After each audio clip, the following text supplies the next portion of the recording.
Hello to Chapter 8 of From the Earth to the Moon by Jule Verne, in a translation by Louis Mercier and Eleanor E. King.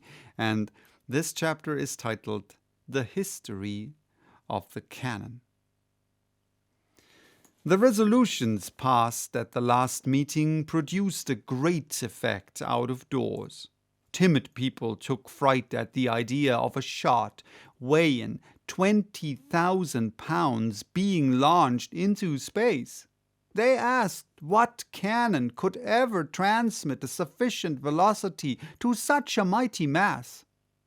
The minutes of the second meeting were destined triumphantly to answer such questions.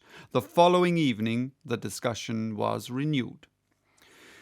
"My dear colleagues," said Barbicane without further preamble, "the subject now before us is the construction of the engine, its length, its composition, and its weight. It is probable that we shall end by giving it gigantic dimensions, but however great may be the difficulties in the way, our mechanical genius will readily surmount them. Be good enough, then, to give me your attention, and do not hesitate to make objections at the close. I have no fear of them. The problem before us is how to communicate an initial force of 12,000 yards per second to a shell of 108 inches in diameter, weighing 20,000 pounds. Now, when a projectile is launched into space, what happens to it? It is acted upon by three independent forces: the resistance of the air, the attraction of the earth, and the force of impulsion with which it is endowed. Let us examine these three forces. The resistance of the air is of little importance. The atmosphere of the earth does not exceed 40 miles. Now, with a given rapidity, the projectile will have traversed this in 5 seconds, and the period is too brief for the resistance of the medium to be regarded otherwise than as insignificant. Proceeding, then, to the attraction of the earth, that is, the weight of the shell. We know that this weight will diminish in the inverse ratio of the square of the distance. When a body left to itself falls to the surface of the earth, it falls 5 feet in the first second. And if the same body were removed 257,542 miles further off, in other words, to the distance of the moon, its fall would be reduced to about half a line in the first second. That is almost equivalent to a state of perfect rest. Our business, then, is to overcome progressively this action of gravitation. The mode of accomplishing that is by the force of impulsion. "There's the difficulty," broke in the major. "True," replied the president, "but we will overcome that, for the force of impulsion will depend on the length of the engine and the powder employed, the latter being limited only by the resisting power of the former. Our business, then, today is with the dimensions of the cannon." "Now, up to the present time," said Barbicane, "our longest guns have not exceeded 25 feet in length. We shall therefore astonish the world by the dimensions we shall be obliged to adopt. It must evidently be, then, a gun of great range, since the length of the piece will increase the detention of the gas accumulated behind the projectile. But there's no advantage in passing certain limits." "Quite so," said the major. "What is the rule in such a case?"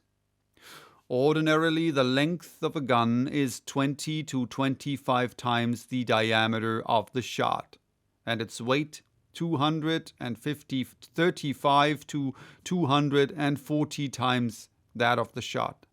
"That is not enough," cried J.T. Maston impetuously.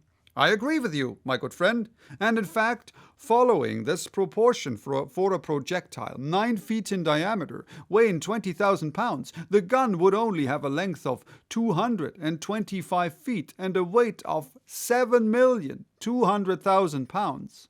Ridiculous, rejoined Maston. As well take a pistol. I think so too, replied Barbicane. That is why I propose to quadruple that length and to construct a gun of 900 feet. The general and the major offered some objections. Nevertheless, the proposition, actively supported by the secretary, was definitely adopted. But, said Elphinstone, what thickness must we give it? A thickness of 6 feet, replied Barbicane. You surely don't think of mounting a mast like that upon a carriage? Asked the major. It would be a superb idea, though, said Maston, but impracticable, replied Barbicane. No, I think of sinking this engine in the earth alone, binding it with hoops of wrought iron, and finally surrounding it with a thick mass of masonry of stone and cement. The piece once cast, it must be bored with great precision so as to preclude any possible windage. So there will be no loss whatever of gas, and all the expansive force of the powder will be employed in the propulsion. One simple question, said Elphinstone. Is our gun to be rifled? No, certainly not, replied Barbicane. We require an enormous initial velocity, and you are well aware that a shot quits a rifled gun less rapidly than it does a smooth bore. True, rejoined the major. The committee here adjourned for a few minutes to tea and sandwiches. On the discussion being renewed, Gentlemen, said Barbicane, we must now take into consideration the metal to be employed. Our cannon must be possessed of great tenacity, great hardness, be infusible by heat, indissoluble and inoxidable by the corrosive action of acids. There's no doubt about that, replied the major, and as we shall have to employ an immense quantity of metal, we shall not be at a loss for choice. Well then, said Morgan, I propose the best alloy hitherto known, which consists of 100 parts of copper, 12 of tin, and 6 of brass. I admit, replied the president, that this composition has yielded excellent results. But in the present case, it would be too expensive and very difficult to work. I think, then, that we ought to adopt a material excellent in its way and low of price, such as cast iron. What is your advice, Major? I quite agree with you, replied Elphinstone. In fact, continued Barbicane, cast iron costs 10 times less than bronze. It is easy to cast, it runs readily from the molds of sand, it is easy of manipulation, it is at once economical of money and of time. In addition, it is excellent as a material. And I well remember that during the war at the siege of Atlanta, some iron guns fired 1,000 rounds at intervals of 20 minutes without injury. Cast iron is very brittle, though, replied Morgan. Yes, but it possesses great resistance. I will now ask our worthy secretary to calculate the weight of a cast iron gun with a bore of 9 feet and a thickness of 6 feet of metal. In a moment, replied Maston. Then, dashing off some algebraical formulae with marvelous facility, in a minute or two he declared the following results. The cannon will weigh 68,040 tons, and at 2 cents a pound it will cost $2,510,701. Maston, the major, and the general regarded Barbicane with uneasy looks. Well, gentlemen, replied the president, I repeat what I said yesterday. Make yourselves easy. The millions will not be wanting.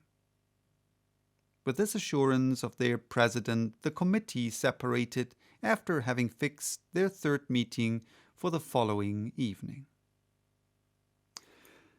So that was chapter 8. Bye-bye till next time with chapter 9, titled The Question of the Powders.